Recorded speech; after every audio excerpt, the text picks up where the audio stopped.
Hello everyone, welcome back to our channel. This is Shivansh story explain to and मैं हूँ आपकी Tihu. I hope you well, healthy safe and happy now. So dears, कैसा लगता है आपको मेरा फैन फिक्शन? जो भी फैन फिक्शन मैं शेयर करता हूँ ना, वो सिर्फ इमेजिनेशन पर बेस्ड होता है। उसका रियल लाइफ से कोई भी लेने देना नहीं होता है। तो स्टोरी की तरह सुनो एंड एंजॉय करो। Okay, so let's start now. So dears, last part में हमने देखा था विंग और वांगजी की जो मदर फादर है, मतलब विंग के जो mother in low father in लो, उन्होंने उन दोनों को हनीमून पे भेजने का प्लान किया था। एंड विंग को बहुत ज़्यादा गुस्सा आया था, इस वजह से वो अपने रूम में आ गया था। रूम में आकर उसने अपनी बेस्ट फ्रेंड वैन किंग से बात किया था। एंड वैन किंग ने उसे कुछ मेडिसिन जो थी वो रिकमेंडेड की थी ताकि वो अपने हस्बैंड से दूर रह पाए। सो आगे की स्टोरी को कंटिन्यू करते हैं। Let's start now. So dears, last part में हमने जो भी देखा उसको रिपीट नहीं करूँगा, आगे चलते हैं। सो हमें दिखाया जाता है जो विंग होता है वो अपना मुंह फुलाकर बैठा होता है। तभी उसके रूम में जो है लान सीजन का एंट्री होता है। लान सीजन का जो अल्फा के जो फेरोमोन्स हैं उनको स्मेल करते ही एकदम चौंकाना हो जाता है। एंड वो अपने पीछे दिखता है एंड कहता है, ब्रदर आप यहाँ क्या कर रहे हैं? हमारे लान से चेंज होते हैं। वो कहते हैं, आई क्या मैं यहाँ बैठ सकता हूँ? तो कहते हैं जी बैठिए। तो वो वहाँ पर बैठते हैं एंड कहते हैं, आई मुझे तुमसे कुछ बात करनी है। तो विंग कहते हैं जी कहिए।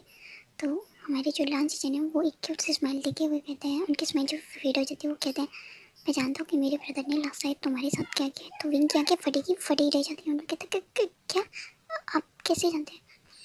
तो हमारे जो लान सीजन है वो कहते हैं, जब हम जी यहाँ पर आया था ड्रंक होकर लास्ट नाइट, तो मैंने उसे देखा था और मैं समझ गया कि कुछ ना कुछ तो गड़बड़ है। इसलिए मैं तुम्हारे रूम के बाहर तुम लोगों से बात करने के लिए आया था। एक्चुअल में मैं उसे कुछ टिप्स देने के लिए आया था उस नाइट के लिए। बट उसके बाद जब मैंने तुम दोनों का जो बातें सुना तो मैं समझ गया था कोई कुछ ना कुछ गड़बड़ है। आई एम सॉरी कि मेरी और आचन की वजह से तुम दोनों का शादी हो गया। बट मैं प्रॉमिस करता हूँ कि मैं अपने भाई को सुधारने की कोशिश करूँगा ताकि वो तुम्हारे साथ अच्छे से बिहेव करे। तुम्हारा wing sensitive brother in low, okay आपको ऐसे बोलने की ज़रूरत नहीं है, मैं उसे हैंडल कर लूँगा, आप टेंशन मत लीजिए। तो लान चीज़न कहते हैं ठीक है, अपना अच्छे से ख्याल रखना और जितना हो सके खुद का ख्याल रखना प्लीज़। फिर वो रूम से चले जाते हैं। एंड फिर विंग बैठा होता है, वो सोच रहा होता है कि मुझे इसके साथ जाना पड़ेगा। फिर हमें सीन शिफ्ट करके जो है वो इवनिंग का दिखाया था, जहाँ पर दोनों जो होते हैं विंग और वांगजी जो होते हैं उनको छोड़ने के लिए एयरपोर्ट तक लान चीचन और चैंगचन जाते हैं। और उनके साथ हमारा लैंडन चिंगी भी जाता है। जो लैंडन होते हैं वो रास्ते में कहता है, अंकल अंकल मुझे मुझे मुझे आइसक्रीम खाना है, आइसक्रीम खाना है, वरना मैं गुच्छा हो जाऊँगा। चिंगी गुच्छा हो जाएगा, जब से गुच्छा हो जाएगा बात निकलेगा कि चीज़ें। तो हमारे लान चीचन कहते ठीक है। फिर वो उतर कर वहाँ से एक आइसक्रीम लेके आते हैं और वो विंग के लिए भी आइसक्रीम लेके आते हैं। उन्हें पता है कि विंग को मीठा बहुत पसंद है, जैंगजिन को भी। तो वो लोग आइसक्रीम एंजॉय करते हैं। फिर वो एयरपोर्ट पर पहुँचते हैं। एयरपोर्ट पर वो दोनों सबको मतलब बाय करके पीछे से उनके मदर फादर भी आते हैं, उनको भी वो लोग हैंडल करते हैं। एंड फिर वहाँ से चले जाते हैं। वो लोग जैसे प्लेन में बैठते हैं, विंग को सबसे बड़ा धक्का लगता है बिकॉज वहाँ पर वांगची के फादर ने सिर्फ 2 टिकट्स दी थी, बट वहीं वांगची के पास एक और 3rd टिकट था। उसको देखकर विंग को बहुत ज़्यादा शॉक लगा था, बट विंग ने कोई भी रिएक्शन नहीं दिया। वहीं वांगची को लगा कि वो ऐसा करके विंग को टॉर्चर कर रहा है, विंग को गुस्सा दिला रहा है। बट विंग बिल्कुल काम होके वो अपनी सीट पर बैठ जाता है। उसके साथ में वांगची बैठा होता और वांगची के साथ में वो लड़की बैठी थी जिसका नाम लूसी है। विंग उस लड़की को तो नहीं जानता, लेकिन उसे इतना पता है कि वांगची किसी और लड़की के साथ रिलेशनशिप में है। उसके बाद वो लोग वहाँ पहुँचते हैं और वहाँ पे दिखाया जाता है विंग और वांगजी के लिए एक बहुत अच्छा सा लग्जरी सा रूम जो था उसके फादर ने बुक कर रखा था। वो लोग वहाँ पे जाते हैं। वहाँ पे रेस्ट करने के लिए विंग को वांगजी वहाँ पे बोलता है तुम यहाँ पे रहो और मैं यहाँ से जा रहा हूँ। विंग वांगजी को रोकने की कोशिश भी नहीं करता बिकॉज उसे पता है कि वांगजी कहाँ जा रहा है और किस लड़की के पास। वांगजी और विंग के रूम के साथ ही उस लड़की का रूम भी था जहाँ पर वांगजी जाता है। एंड वांगजी उस लड़की के साथ, विंग और वांगजी के साथ ही उसका रूम था। तो वो वहाँ पे वांगजी विंग को अकेला उन दोनों के रूम में छोड़ के वहाँ से उस लड़की के पास चला गया था। विंग को बहुत ज़्यादा गुस्सा आया था और विंग ने खुद के गुस्से को कंट्रोल किया। एंड विंग अपने रूम में जाकर फ्रेश होता है अच्छे से और अपनी क्लोथ्स वेयर करता है, चेंज करता है। एंड फिर वो वहाँ पे रेस्ट करने के लिए सो जाता है। एंड वांगजी उस लड़की के साथ उस रूम में जाकर अपना रोमांटिक टाइम स्पेंड कर रहा था। विंग को उन दोनों का नोटिस भी आ रहा था, बट विंग उस बात को इग्नोर करता है एंड उनको भी इग्नोर करता है।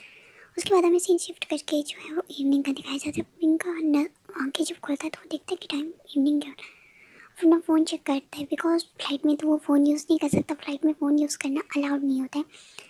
तो वो अपना फ़ोन को एरोप्लेन मोड से उस एरोप्लेन में डाला हुआ था, तो वो उस मोड से हटा दे। उसके बाद अपने फ़ोन करता है तो दिखते हैं उसका मदर इन लो और उसके ब्रदर सबका बहुत ज़्यादा कॉल्स आ हुए थे। तो विंग एक करके सबसे बात करता है, अपनी मदर से बात करता है। तो उसकी मदर कहते हैं, विशान क्या तुम ठीक हो? तुम्हारा विंग जो थे वो कहता है, जी मॉम, मदर मैं ठीक हूँ। और फादर कैसे? तो वो कहते हैं तुम्हारे फादर ठीक है, बट हम सब तुम्हें बहुत मिस कर रहे हैं आइंग। कहते हैं ममा मैं जल्दी वापस आ जाऊँगा, मैं और राम जी भी थे, ठीक है। उसके बाद जो विंग होता है वो अपने mother in law father in law से बात करता है, अपनी ब्रदर इन लॉ और ब्रदर से बात करता है, जिंगी से भी बात करता है। तो जिंगी कहता है, अंकल आप मेरे लिए क्या ला लो, वहाँ से बहुत कुछ लाओगे ना, मेरे लिए बहुत सारे टेडी ले आना, ठीक है। मैं वेट करूँगा आपका, ओके। तो कहते ठीक है। कन्विंग फ़ोन कर देता है और वांगजी जो था उस लड़की के पास से वहाँ करूँगा। उसकी मदर कहती हैं कि मुझे वांगजी से बात करने के तुम करवा सकते हो। तुम्हारा मूविंग कहते जी मदर एक मिनट, वो वॉशरूम है, मैं बुलाता हूँ, आप वेट कर। फिर विंग अपने रूम से बाहर निकलता है एंड उस रूम को गेट कर नॉक करता है। तो उस रूम को एक गर्ल ओपन करती है, कहती है क्या प्रॉब्लम है तुम्हें और मेरा डोर को नॉक क्यों कर रहे हो? तो विंग कहते हैं मुझे अपने हस्बैंड से बात करनी है, सो साइड हो जाए यहाँ से। यहाँ पे तुम्हारा कोई हस्बैंड नहीं है, यहाँ पे सिर्फ मेरा बॉयफ्रेंड है, okay so get lost. Wing जो था उस लड़की को साइड करता है, कहता है तुम्हारी मदर का फ़ोन आ रहा है, वो तुमसे बात करना चाहती है। वांगजी कहते ओह शिट, मैं अभी आता हूँ मुझे। विंग चला तो वांगजी वहाँ से चला जाता है एंड विंग उसको एक टिपी से स्माइल देता है। तुम्हें क्या लगा था तुम मेरे हस्बैंड को अपना बना सकते हो? तुम नाम के लिए उसके साथ रिलेशनशिप बना सकते हो, लेकिन कभी उसके घर तक नहीं पहुँच सकती हो, समझी? विंग उसे अनसेटिस्फाइड सा लुक देता है एंड वहाँ से चला जाता है, इग्नोर करता है। एंड वो लड़की शॉक्ड होती है विंग का इतना एटीट्यूड देखकर। वांगजी जाता है, फ़ोन उठाता है एंड अपनी मदर से बात करते हैं, कह रहा था सॉरी मदर, मैं थोड़ा वॉशरूम में था एंड आई एम सॉरी मैं बात नहीं कर पाया। वो कहते हैं ठीक है। विंग वांगजी से कहता है तुम्हें आना ही पड़ा ना यहाँ अपनी मदर से बात करने के लिए। प्लान वांगजी उसकी थोड़ी को पकड़ते हुए कहता तुमने क्या कहा मेरी मदर से? हाँ। विंग कहता है उसके हाथ उठा, मैंने उनसे कुछ भी नहीं कहा, क्यों कह रही हो? तुम अपना काम कर, मुझे अपना काम करने। फिर विंग उसके हाथ उठाता है, फिर वो बात लेने के लिए चला जाता है। वो बात लेता है, बात लेने के बाद वो रेडी होके आता है। उसने एक red black suit three piece suit पहना हुआ था। वो बहुत ज़्यादा हैंडसम लग रहा था। उसने अपनी जो नेक के पास के अराउंड जो 3 बटन्स होते हैं वो ऊपर रखे होते हैं, जिससे उसका जो थोड़ा सा बड़ी था वो रिवील हो रहा था। वांगजी उसको देखकर शॉक्ड था विंग की ऐसे लुक को देखकर, बिकॉज वांगजी ने विंग को कभी वैसे लुक में नहीं देखा था, इसलिए वो शॉक्ड था। फिर विंग रेडी होके वहाँ के जो होटल का जो उनका बार होता है वहाँ पे जाता है। वो वहीं पे डिनर भी करता है एंड वहाँ पे जाकर वो किसी से बात नहीं करता है। वांगजी को लगा था कि वो किसी और के साथ मिलने के लिए जा रहा है, बट वांगजी उसका पीछा करता है। देखता है विंग अकेला बैठता है, वो ड्रिंक करता है, अपना डिनर करता है। डिनर के बाद वो सीधे वापस अपने रूम में आता है एंड आकर सो जाता है।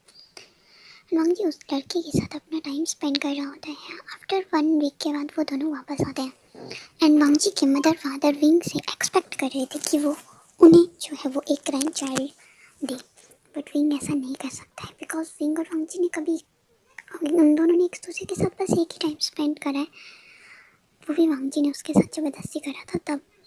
फिर इसी तरह हमें टाइम थोड़ा सा स्किप करके जैसे विंग और वांगजी जब वापस आते हैं तो विंग बहुत ज़्यादा थोड़ा सा वीक हो गया था एंड उसकी मदर इन लॉ इस बात को नोटिस करते हैं। फिर इसी तरह में टाइम स्किप करके दिखाया जाता है, विंग घर पे रहता है, अपना मदर इन लॉ और अपने ब्रदर के साथ टाइम स्पेंड करता है और वांगजी अपने अंकल के साथ वांगजी अपने ब्रदर और अपने फादर के साथ ऑफिस अटेंड करता है। ऑफिस अटेंड करते करते वांगजी उस लड़की के साथ भी मिलता था एंड वांगजी नहीं चाहता था कि वो लड़की उसकी बेबी से प्रेगनेंट हो, इसलिए वो उसी मेडिसिन देता था ताकि वो उस बेबी को अवॉइड कर दे। बट विंग के बारे में वो भूल ही गया था। विंग पूरा दिन अपने घर का काम करता और वांगजी रात को आकर उसे बहुत ज़्यादा टॉर्चर करता था। विंग बहुत ज़्यादा तंग आ गया था। विंग और वांगजी की मैरिज को आफ्टर मतलब 1 मंथ हो चुका था एंड विंग की बॉडी में कुछ सडनली चेंजेस भी हो रहे थे। उसका जैसे उसका जो बात करने का तरीका था वो चेंज हो गया था, विंग का बॉडी लैंग्वेज चेंज हो गया था, उसकी बॉडी में भी काफ़ी ज़्यादा चेंजेस आ रहे थे। जैसे वो घूमेगा आया तो उसको गर्ल्स की तरह उसके बॉडी में चेंजेस हो रहे थे। जैसे गर्ल्स हमारी गर्ल्स जो थी उन्हें मंथली प्रॉब्लम्स होती है, वैसी प्रॉब्लम हमारी अमिकास को भी होती है। लेकिन विंग की कुछ टाइम से बंद हो गया था, जिसकी वजह से विंग थोड़ा शॉक भी था, बट उसने उस तरफ ध्यान नहीं दिया था। फिर उसके बाद वो धीरे धीरे टाइम स्किप होता है। अब 1.5 मंथ हो गया था उन दोनों का मैरिज को, एंड वांगजी विंग की तरफ बिल्कुल भी ध्यान नहीं देता। विंग बहुत ज़्यादा फ्रस्ट्रेट हो गया था, वो चिड़चिड़ा हो गया था, उसको तबीयत भी सही नहीं रह रहा था। आफ्टर 2 मंथ्स के बाद विंग जो होता है वो अपनी मदर फादर से मिलने के लिए उनके घर जाता है। वो बहुत अच्छा टाइम स्पेंड करता है अपनी मदर, अपने ब्रदर और अपनी सिस्टर के साथ, और अपने फादर मदर के साथ। वांगजी विंग को छोड़ने के लिए तो जरूर आता है, लेकिन उनके पास रुकता नहीं, वो उस लड़की के पास चला जाता है। विंग ने कभी अपनी फैमिली को वांगजी के बिहेवियर के बारे में नहीं बताया कि वांगजी उसके साथ कैसा बिहेव करता है। विंग और वांगजी की फैमिली बहुत ज़्यादा मतलब क्लोज थी, बिजनेस से रिलेटेड, एंड वो अब तो एक रिलेशनशिप में भी बन चुके थे। इसलिए सो डियर्स, कैसा लगा आपको ये फैन फिक्शन, ये इसका फोर्थ पार्ट? वीडियो पार्ट पसंद आए ना तो प्लीज़ अपने हाथ उठाओ, चैनल को सब्सक्राइब करो, वीडियोस को लाइक करो, बेल आइकन को प्रेस करो। Okay bye, thanks for watching, take care, see you soon, my love you my function and channel health, thanks for watching, take care, see you soon.